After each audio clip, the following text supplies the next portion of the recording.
actuelle, il y a une volonté de maintenir dans le temps les maladies. Il n'y a qu'un but, c'est économique. C'est-à-dire, plus de temps on prend des cachets, le diabète par exemple, moins de solutions il y a. C'est-à-dire, on ne va jamais donner des solutions à des problèmes qui peuvent en avoir. Il est préférable de ne pas trouver de solution, c'est-à-dire de rendre les gens malades, mais tolérables, c'est-à-dire j'arrive à vivre avec une piqûre par jour d'insuline, que de trouver une solution pour que la personne arrête de se piquer de l'insuline. On en est là.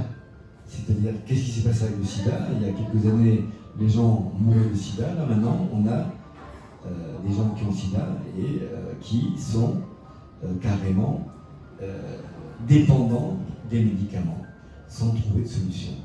C'est-à-dire, on chronifie carrément toutes les pathologies, l'hypertension. Maintenant, quand j'avais commencé les études, on était à 16,95, à 160,95. On est passé à 149 de tension. Et là, depuis peu, c'est 12,8. Ça veut dire quoi? C'est que la tension maintenant devient plus dangereuse au-dessus de 12,8. Voilà. C'est comme ça. C'est comme ça, on en est là. C'est-à-dire le cholestérol, c'est pareil. On va donner des cachets pour le cholestérol. Plus ça va, plus le taux de cholestérol va être bas. Pourquoi? Pour introduire des cachets au plus vite.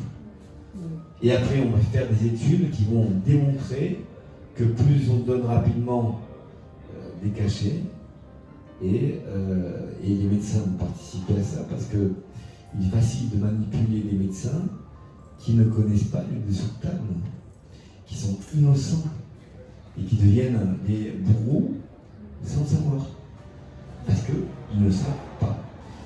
Et ils ne vont pas rechercher la cause qu'il y a en dessous et vont donner les médicaments tout de suite. Souvent, l'hypertension par exemple. Quelle est la relation fondamentale entre l'hypertension et l'état émotionnel de la personne? Qu'est-ce que c'est que la tension? C'est une contenance, on est contenu à l'intérieur. Donc, on a du mal à exprimer l'émotion. Et donc, allez, la tension augmente. Je vais vous donner un cas que j'ai vécu moi-même en tant qu'urgentiste. J'étais à Grenade, puis d'un coup, le gars du parking qui arrive, on lui prend la tension, il avait 29,15. Ah. C'est presque mort. Bon, ben, c'était le gars du parking, on le connaissait tous. On l'habitait et on a commencé à lui donner des médicaments. Sur ce, sa femme arrive. Il venait d'apprendre qu'il était cocu. Plus? Non, c'était la cause. Ah, d'accord. C'était la cause. Comme quoi, l'émotion, la contenance, c'est-à-dire, il vient d'apprendre cette trahison, il ne peut pas, c'est trop fort pour lui, cette... Extériorisé. Hein? Il ne s'est pas extériorisé. Il travaille. Monte. Et voilà, il travaille, il vient d'apprendre ça, il ne peut pas exprimer cette rage qu'il a d'apprendre justement qu'il est cocu. Il travaille, il est là, il est attentif à toutes les voitures. Et pendant ces heures, il a comme ça, donc il arrive à la salle d'observation de l'hôpital, et 29,15. Après pas mal de médicaments, on arrive à le baisser à 24,14. Et alors là, on décide d'employer les bons moyens. Heureusement qu'on avait quand même des médicaments, et puis on l'a baissé trop vite. Il a perdu connaissance, on le baisse trop vite, il se retrouve à 18. Mais c'est comme ça que ça se passe. La médecine est dirigée justement, voilà, là c'est utile. C'est-à-dire donner des médicaments pour la tension, là il faut le faire. Voilà. C'est comme je dis, il vaut mieux dormir avec des médicaments que de ne pas dormir. Parce qu'au bout d'une semaine sans dormir, on ne peut plus travailler, on ne peut plus faire quoi que ce soit. La tête rentre en boucle, rentre en boucle carrément, et la personne ne va pas arriver à se concentrer, et il faut des médicaments. C'est pour ça que dans les traumatismes comme celui-là, évidemment, c'est un traumatisme psychologique énorme, il faut les traiter. Il faut que la personne, comme je disais la semaine dernière, exprime tout ce qu'il a à l'intérieur. C'est-à-dire qu'il faut qu'il y ait dans ses peurs qu'il avait déjà, certainement, parce que là il apprend qu'il est cocu. D'accord? Mais auparavant, il devait avoir quelques soupçons qu'il a dû se taire. Parce qu'il voulait peut-être frapper sa femme dans cette histoire, et là il apprend, c'est l'explosion. Voilà. Les émotions, donc, sont la cause, ce qu'on appelle la somatisation. C'est-à-dire, il y a même des maladies spécifiques à chaque type d'émotion. Bon, voilà. C'est comme ça. À ce qui paraît, on localise nos émotions en fonction du genre d'émotion dans nos organes, le cœur, le foie, les intestins. Tout ceci sont des lieux, tout ça quoi. Il y a une chose qui est très intéressante. Un Japonais avait décidé de mettre quelques bocaux, d'accord, d'eau pure. Et à chaque bocal, il avait décidé d'avoir une intention sur chaque bocal différente. Amour, peur, colère. Il y a même eu de la musique. Alors c'est impressionnant comme quoi, une fois que cette eau à laquelle il a parlé, il a eu des intentions, il a mis de la musique, quand il allait congeler cette eau, les flocons de l'intérieur de la glace avaient une disposition différente. Alors de là, imaginez-vous ce on peut imaginer. Puisque nous-mêmes, nous sommes de l'eau, 70%, 80%, selon l'âge. Pourquoi ne pas penser que nos propres blessures, qui sont des réponses de notre corps face à des agressions externes, n'importe laquelle, une petite partie de notre eau corporelle ne va pas changer, comme l'eau de ce médecin japonais. Et c'est pour ça que quand l'expression « allez, il faut laisser couler », voilà. En fait, ça vient peut-être de là. C'est-à-dire il faut que l'eau que l'on a à l'intérieur recoule, que ça coule. C'est-à-dire que l'eau circule et qu'il n'y ait pas des blocages, quand on parle, vous avez le chakra, de je sais pas quoi, bloqué. Est-ce que c'est pas un petit peu le fait que cette énergie, qu'on peut appeler l'énergie, il n'y a pas de ce flou, c'est-à-dire que l'on a à l'intérieur de nous qui nous permet de vivre, d'accord, et qu'à un moment donné, une partie soit bloquée à cause de ça. C'est de la théorie, hein, complètement. Hein. Là, mais pourquoi ne pas penser à ce genre de choses, puisque l'eau va changer son aspect extérieur, c'est-à-dire la manière de s'associer les molécules entre elles.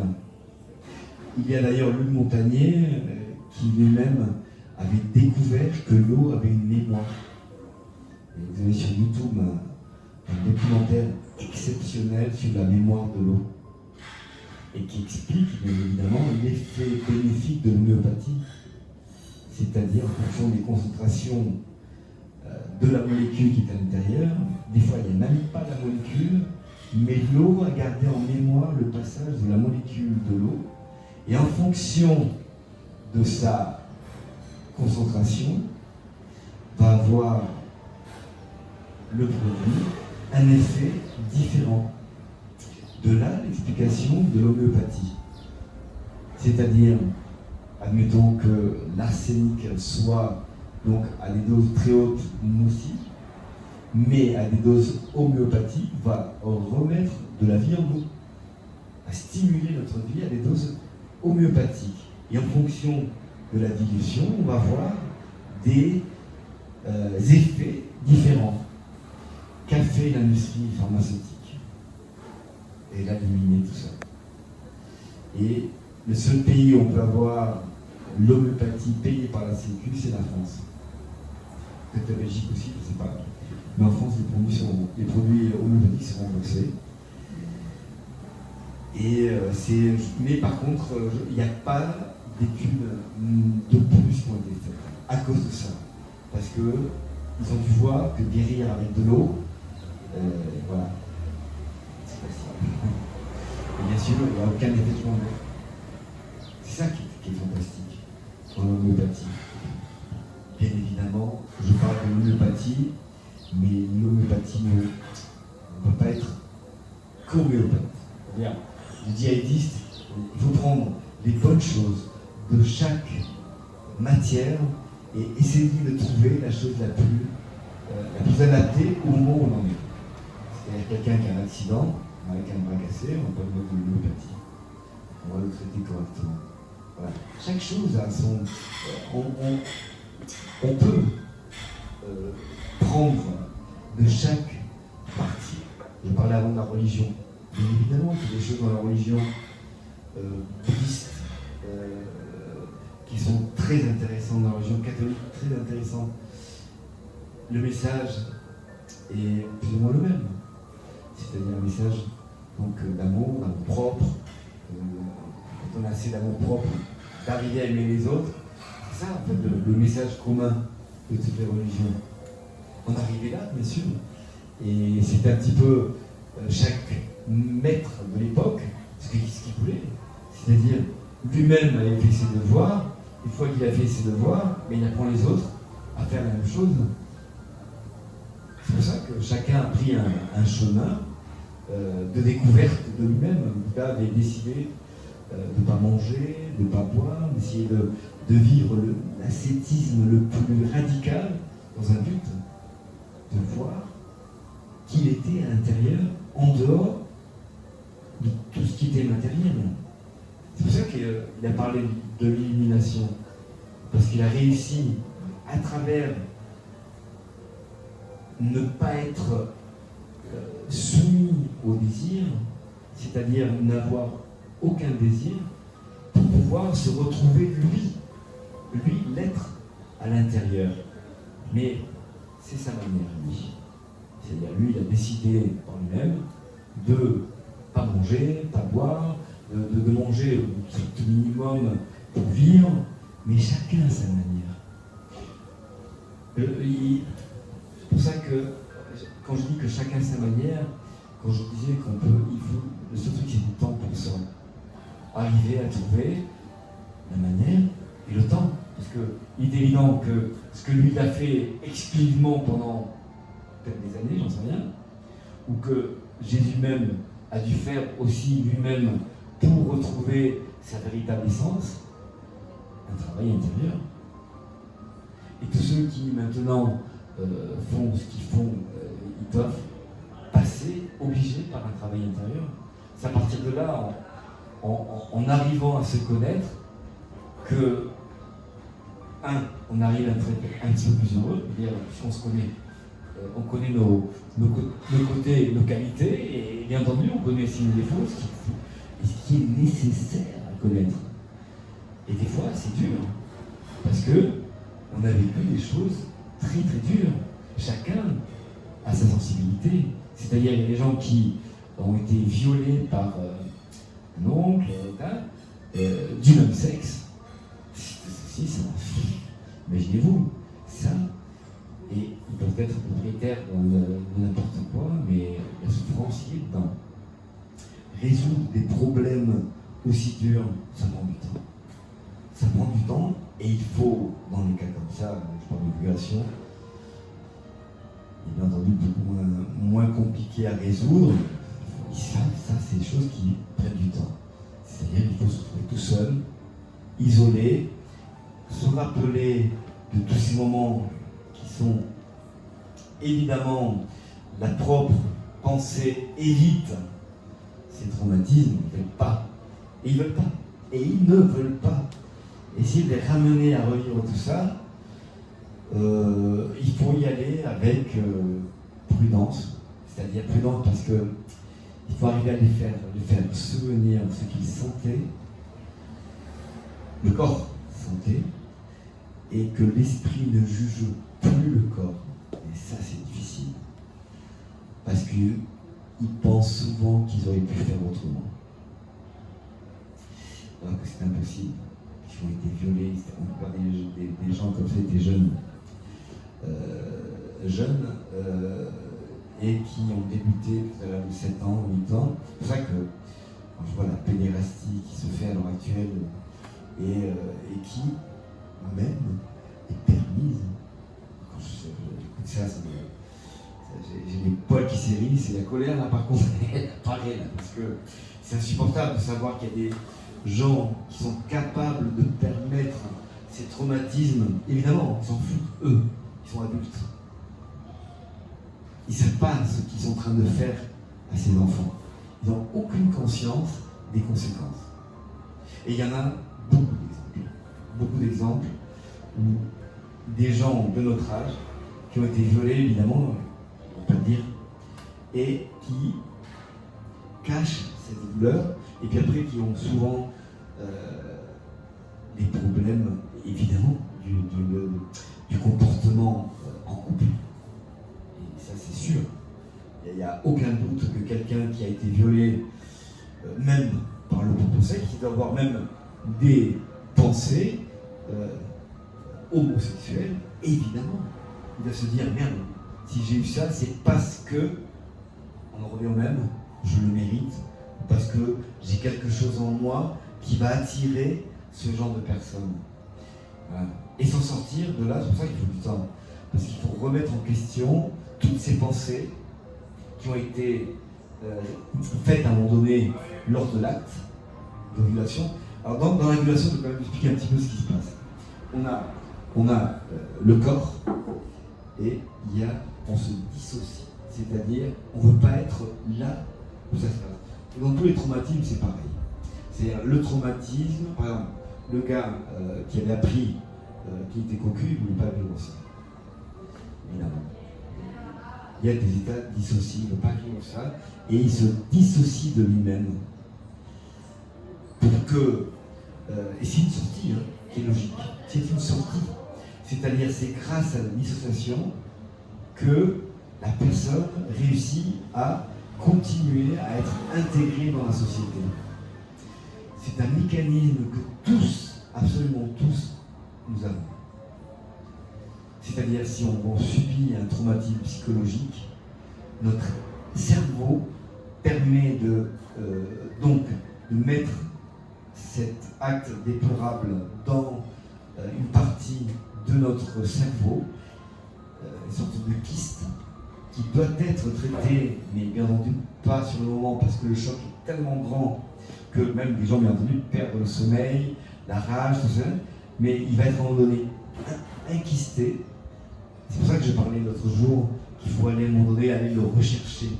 On va rechercher le trouble, le traumatisme psychologique, parce qu'il n'a pas été verbalisé. C'est-à-dire, quand je dis verbalisé, c'est que justement, on retrouve la pensée, c'est-à-dire, quelque part, on va avoir les choses plus faciles. L'âme retrouve le corps, et cette intégration, il faut qu'elle se fasse. C'est-à-dire, il faut que le corps et l'esprit se retrouvent dans le pardon de chacun. C'est-à-dire, pardonner au corps avoir subi ce qu'il a subi, et que la pensée, l'esprit ne critique pas l'acte. Il ne critique que, en fait, quelque part, celui qui l'a commis. Et ça, c'est important. C'est que il faut arriver que la personne qui a subi l'acte arrive à se pardonner. Parce que trop souvent, la victime croit qu'elle est coupable de l'acte. Ça, c'est très important, arriver à ce que la victime arrive à séparer d'accord, à se considérer ce qu'elle est, c'est-à-dire une victime. Et ça, c'est difficile. Parce que beaucoup de fois, j'aurais pu faire ceci, j'aurais pu faire cela. Et puis, l'auto-inculpation, est-ce que moi, j'ai pas fait quelque chose pour attirer l'attention, hein, par exemple, une femme qui se fait violer, jeune, elle va essayer de imaginez-vous, si elle est jolie, elle ne veut plus être jolie, parce que la cause de la violation peut être le fait d'être jolie. Est-ce qu'elle décide de ne plus l'être? Tout simplement, comme ça, j'attire plus les hommes. Ça, c'est terrible. Et elle décide, elle grossit, elle s'habille mal, tout ceci ne peut pas attirer, et c'est comme ça que ça se passe. Ça, c'est terrible. Les traumatismes ont des conséquences permanentes, c'est-à-dire tant qu'on ne prend pas les problèmes psychologiques de chaque personne ou de nous-mêmes pour les traiter, que l'on n'arrivera pas à... il faut arriver à traiter le traumatisme. Ça, c'est essentiel. Sinon, il continue. Quand, voilà, le passé, voilà, il faut oublier le passé. C'est faux. Complètement faux. Il faut aller le chercher, le revivre. Et une fois qu'on est en train de le revivre, et ceci permet la désensibilisation, c'est-à-dire on est plus sensible à, c'est-à-dire, imaginez-vous, le viol. Tout ce qui va être autour du viol va être enregistré. Et bien il faut y aller partie par partie pour désensibiliser chacune des choses. La personne, les habits, le parfum, parce que sinon on a tendance, elle va généraliser la personne. Elle va dire tout ce qui ressemble à ça, à la personne,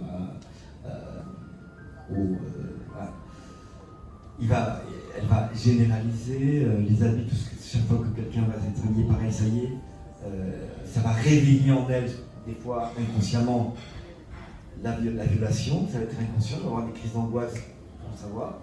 Ou alors, si elle était trop jeune, le problème qu'elle va avoir, c'est que ça arrive, c'est le vaginisme, c'est-à-dire dès qu'elle va avoir une relation, elle va avoir du mal, elle n'arrivera pas, d'accord, par exemple. Mais c'est comme ça, Et il faut aller peu à peu, bien entendu, parce que le traumatisme est tellement grand chez ce genre de personnes qu'il faut y aller sans les retraumatiser, mais il faut y aller.